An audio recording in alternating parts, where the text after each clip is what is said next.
Shalom Bapak Ibu, Saudara yang kasih dalam Tuhan. Puji nama Tuhan bahwa kesempatan pagi hari ini kita boleh memasuki di hari yang ke-10 di bulan April.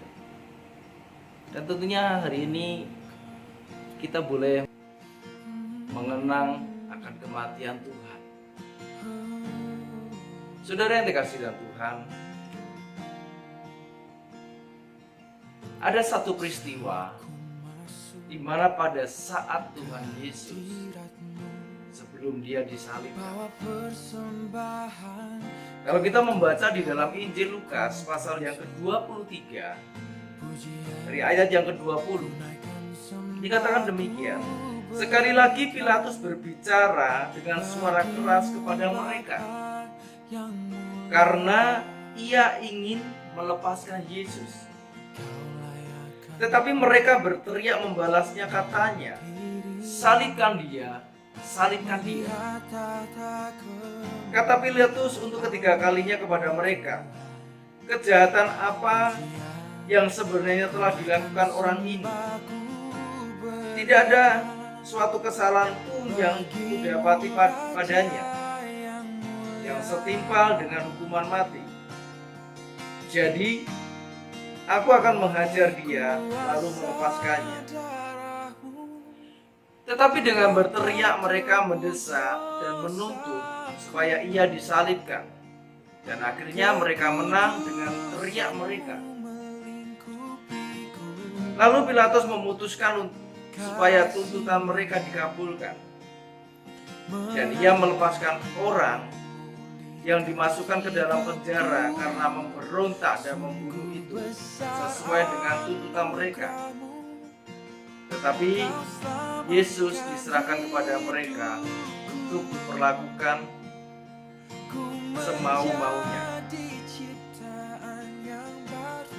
Saudara yang kasih dalam Tuhan, pada kesempatan ini kita boleh menyadari bahwa pada saat Tuhan Yesus berada di hadapan Pilatus, mereka yang merasakan kenyangnya 5 roti dan 2 ikan, mereka yang merasakan mujizat Tuhan, mereka yang melihat begitu karya Tuhan begitu luar biasa, tapi mereka pun bisa berkata, "Salibkan dia, salibkan dia." Saudara yang kasih dalam Tuhan, apakah hal ini pun terjadi di dalam kehidupan kita? Mungkin secara mulut kita tidak berkata salibkan dia, salibkan dia. Tapi kadang maaf di dalam perbuatan kita pun melakukan hal yang sama. Serabanya dalam kehidupan kita boleh merasakan kasih Tuhan, kita boleh merasakan mujizat Tuhan, kita boleh merasakan pertolongan Tuhan. Tapi seberapa banyak kadang kita mengabaikan firman Tuhan di dalam kehidupan kita. Saudara yang kasih dalam Tuhan, biarlah ini menjadi perlindungan buat kita semuanya. Apalagi di situasi saat ini, setiap manusia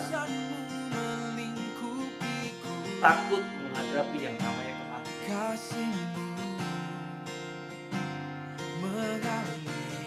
Saudara yang kasih dalam Tuhan,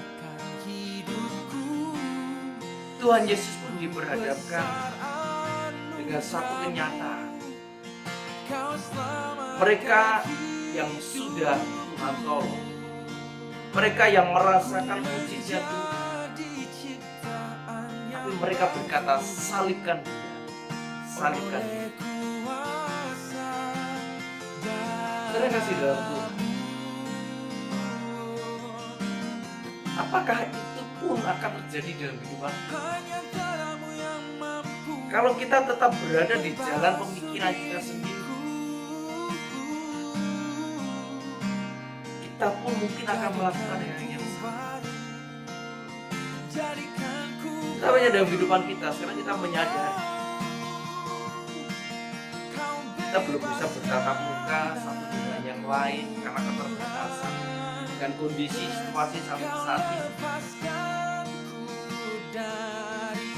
Tetapi di dalam kita menyikapi itu bagaimana benar-benar kita beribadah dari rumah.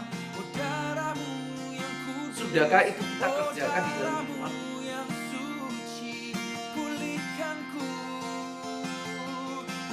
Sudahkah kita membuka mezbah di dalam keluarga kita masing-masing? Ataukah hal ini sudah menjadi satu kesempatan itu di mana kita tidak di dalam satu pertemuan? Saudara yang kasih dalam Tuhan, saudara yang dalam kehidupan kita, karena kita menjalani hidup dengan setengah hati. Mungkin ini saya bicarakan untuk menyadarkan kita, untuk bisa memperbaiki diri kita, supaya jangan sampai kita menjadi bagian orang yang berkata salibkan dia, salibkan dia.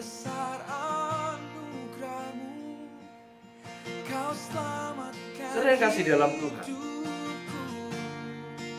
setelah Yesus diserahkan kepada mereka, Yesus pun akhirnya disalibkan. Perjalanan Tuhan Yesus menuju ke Bukit Golgota itu adalah satu perjalanan yang berat. Tuhan Yesus harus memikul salib. Dia harus jatuh. Bahkan dia boleh merasakan cambukan demi cambukan. Beban yang dipikunya itu begitu berat. Saudara kasih dalam Tuhan, kalau secara manusia, mungkin bagi kita sendiri, kalau kita diperlakukan demikian, kita merasakan betapa sakitnya. Terkadang dalam diri kita pun, mungkin kalau kita merasa disakiti orang lain, kadang rasa sakit itu masih terus membekas di dalam diri kita. Bahkan kita mungkin ada yang tidak bisa sama-sama mengampuni. Mungkin kita dikecewakan dengan keluarga kita, mungkin dari suami kita, istri kita, anak kita, atau mungkin saudara kita, atau mungkin tetangga kita, atau mungkin bahkan dengan sama-sama saudara sendiri. Kadang rasa kekecewaan itu muncul di dalam diri kita. Dan seberapa banyak di dalam kehidupan kita masih terus mengingat-ingat kesalahan orang lain.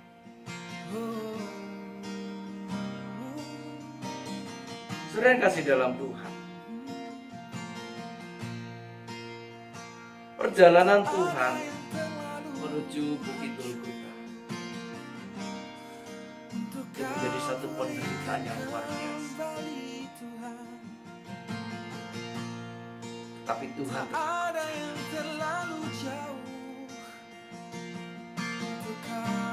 dia tetap taat kepada Bapa. Kalau di ayat selanjutnya, di dalam Injil Lukas pasal yang ke-23, ayat 33 dikatakan demikian. Ketika mereka sampai di tempat yang bernama Tengkorak, mereka menyalibkan Yesus di situ dan juga kedua orang penjahat itu, yaitu seorang di sebelah kanannya dan yang lain di sebelah kirinya. Ayat 34, Yesus berkata, "Ya Bapa, ampunilah mereka, sebab mereka tidak tahu apa yang mereka perbuat." Saudara kasih dalam Tuhan, Tuhan sudah merasakan satu yang namanya penderitaan yang dialami. Bahkan dia merasakan satu pengkhianatan yang luar biasa. Pada saat Yesus diadakan di hadapan Pilatus, mereka bukannya berusaha untuk melepaskan Tuhan dan sebagainya, tetapi dia berusaha untuk menyalibkan Tuhan Yesus. Bahkan mereka memilih seorang penjahat untuk dibebaskan. Saya kasih dalam Tuhan, kalau kita di posisi seperti ini, Mungkin kita sebagai manusia kita berkata, aku tidak akan bisa mengampuni, aku tidak akan bisa memaafkan.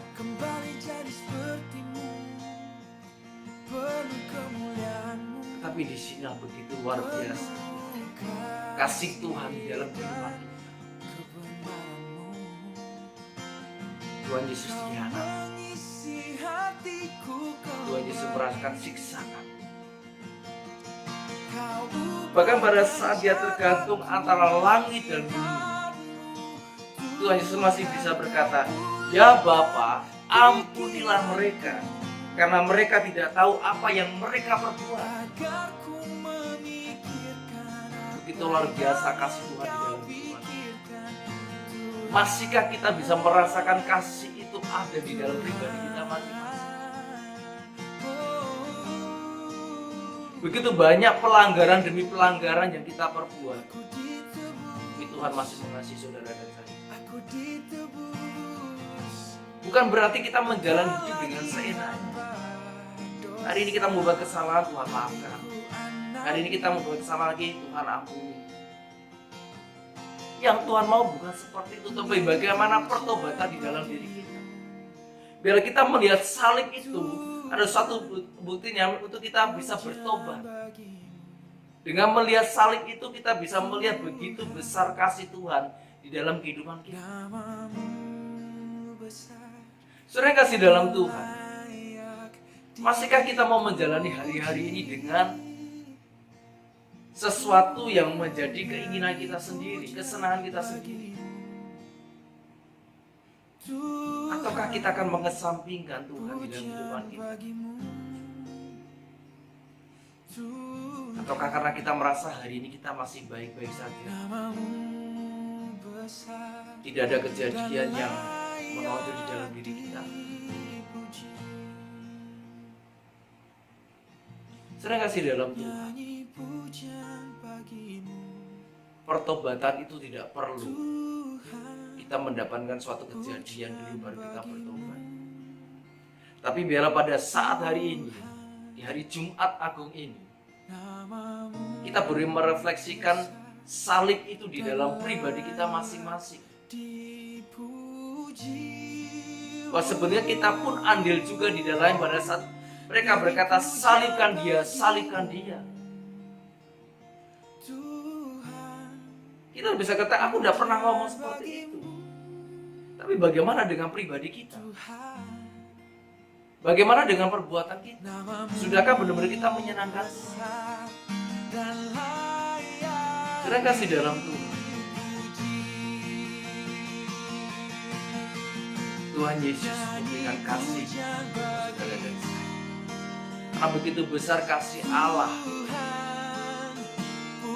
sehingga Tuhan pun bisa berkata, Bapa, ampunilah mereka, karena mereka tidak tahu apa yang mereka perbuat. Terima kasih dalam Tuhan.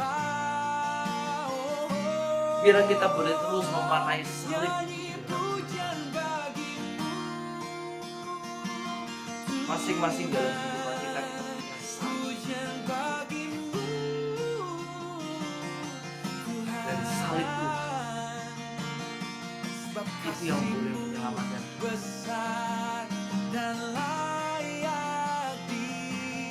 Saat kita melihat salib, kita melihat pengorbanan Tuhan yang begitu luar biasa. Dia rela mati, tergantung antara langit dan bumi. Itu semua dia kerjakan karena kasihnya yang begitu luar biasa. Karena kasihnya yang begitu dalam untuk saudara dan saya. Jadi saudara yang terkasih dalam Tuhan, mari kita boleh menyadari dari kehidupan kita. Begitu saudara dan saya dikasih. Bahkan Alkitab mencatat Tuhan akan senantiasa ada di dalam kehidupan kita. Dia memperhatikan saudara dan saya. Itu tuh saudara kasih dalam Tuhan. Mari beri kita kesempatan pagi hari ini. Bagaimana kondisi kita saat ini? Bagaimana posisi kita saat ini? Sudahkah kita menyenangkan Tuhan? Mari kita sama belajar untuk menjadi pelaku-pelaku firman. Setahap demi setahap dapat kita jalani. Sehingga kita boleh terus berjalan hingga sampai pada akhirnya batas yang Tuhan tentukan buat saudara dan saya. Jadi saudara kasih dalam Tuhan, biarlah pengorbanan Tuhan Yesus di atas kayu salib tidak pernah sia-sia. Dan kita tahu Yesus akan mengalahkan maut itu. Bila di dalam keadaan situasi saat ini kita berserah pada Tuhan, mari kita tetap setia kepada Dia, berharap kepada Dia. Mari saat ini kita buka mezbah keluarga kita masing-masing. Ajak keluarga untuk bersekutu, untuk mengenang kasih Tuhan, mengenang kebaikan Tuhan, mengenang pengorbanan Tuhan buat kehidupan kita semua. Itu tuh saudara yang kasih dalam Tuhan. Bila firman Tuhan saat pagi hari ini kembali boleh mengingatkan supaya kita jangan berkata, salibkan dia, salibkan dia. Tapi biasanya kita berkata, Tuhan, ini aku Tuhan, ini hidupku. Terima kasih Tuhan buat pengorbananmu, buat cinta kasih-Mu Tuhan yang Kau nyatakan buat setiap seluruh umat yang ada di dunia ini. Dan biarlah saat pagi hari ini kita boleh menyadari disembah Kau Tuhan. Puji Tuhan. Disembah selamanya Kau Tuhan.